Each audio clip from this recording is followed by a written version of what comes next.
Pengertian pemimpin tadi orangnya, kepemimpinan itu prosesnya. Proses apa? Proses memengaruhi orang lain agar mau bekerja sama demi mencapai tujuan. Jadi ada tiga, seperti organisasi tadi ya, kepemimpinan juga ada tiga unsur. Kalau terpenuhi maka kepemimpinannya ada. Tapi kalau salah satunya tidak dipenuhi, ya, maka bisa saja proses atau seni dalam kepemimpinan itu tidak ada. Hanya pemimpinnya ada, orang-orangnya yang lain ada, misalnya kan ya tujuannya ada, tapi tidak ada kerjasama, maka itu bukan kepemimpinan. Atau ada kerjasama, tapi tidak ada tujuan, ya buat kepemimpinan juga. Atau ada tujuan, ada kerjasama, tapi tidak ada saling memengaruhi, saling menggerakkan, saling memotivasi, saling menginspirasi, saling mendorong. Tidak ada, maka juga bukan kepemimpinan. Makanya ada saja organisasi hebat, padahal pemimpinnya tidak bisa menjalankan proses kepemimpinan. Bisa saja. Kenapa ya? Karena yang lain yang menjalankan proses kepemimpinan ini. Ya.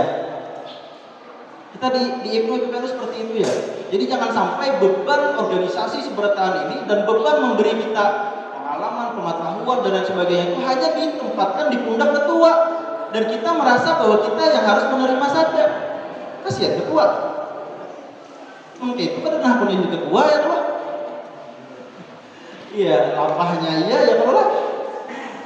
Karena kita semua menempatkan diri kita sebagai yang menerima saja, bukan sebagai seorang pemimpin yang harusnya memberi juga.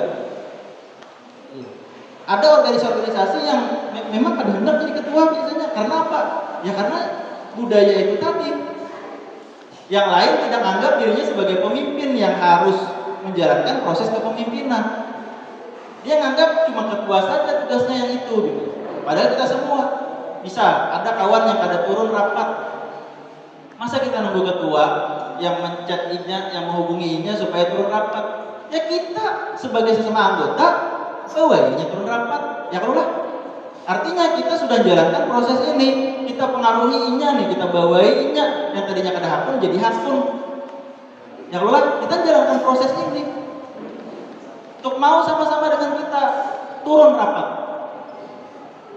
Jadi jangan nunggu ketua, ketua tuh anu pang benar, cak ada turun tuh, ketua anu pang benar, ketua terus. Siapa yang harus menjadi ketua, mau ketua terus. Jadi semua harus sadar bahwa kita semua adalah pemimpin, bukan hanya si ketua saja. Memengaruhi orang lain untuk mau bekerja sama dalam mencapai tujuan. Kembali seperti yang tadi, tujuannya bisa tujuan pribadi, bisa tujuan bersama. Tapi di Ibnu IPPNU jelas tujuan itu harus tujuan bersama. Sehingga kalau ketua pun punya tujuan itu harus bisa diberikan pemahaman kepada yang lain agar bisa menjadi tujuan bersama. Ada tujuan organisasi memang sudah tegas tujuan organisasi. Tapi biasanya ketua punya visi juga yang menjabarkan lagi, ya, menspesifikkan lagi apa-apa yang dimaksud di dalam tujuan organisasi. Nah, itu harus diberikan pemahaman kepada yang lain supaya yang lain bisa juga jadi pemimpin di organisasi ini dalam mencapai visi yang sama tadi, visi bersama. Ya. Kadang-kadang kita nih ada tahu ya Allah visi ketua. Jangan visi ketua, visi organisasi gini saja yang ada tahu. Jangan itu, nih yang kuliah di STQ nih, visi STQ apa? Bisa dia nggak tahu seperti itu. Iya. Kayak bagaimana kita hendak capai tujuan yang sama, tujuan bersama ya. Kalau itu bukan jadi tujuan kita bersama-sama, hanya jadi tujuan 1-2 orang gitu. Nah, sehingga tujuan itu harus dijadikan tujuan bersama dalam organisasi sehingga semua bisa menjadi pemimpin mencapai tujuan yang sama tadi secara bersama-sama. Oke, baik.